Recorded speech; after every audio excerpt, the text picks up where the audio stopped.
इन पक्षियों की आवाजें सुनकर आप या तो हंसेंगे या डर के मारे भाग जाएंगे। पीहा, इसकी आवाज को स्लो मोशन में करने पर ऐसा लगेगा जैसे कोई एम्बुलेंस या पुलिस की गाड़ी की आवाज हो।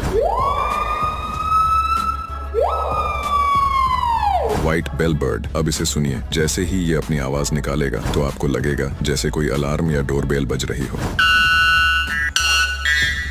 लाफिंग कुकाबुरा, जब ये अपनी आवाज निकालता है तो ऐसा लगता है कि जैसे जंगल में कोई चुड़ैल जोर जोर से हंस रही हो।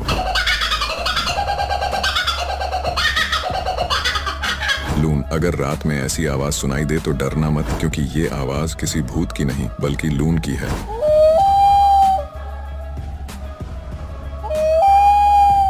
कीवी, इस छोटे से पक्षी की आवाज सुनकर तो शायद आप डर जाएं।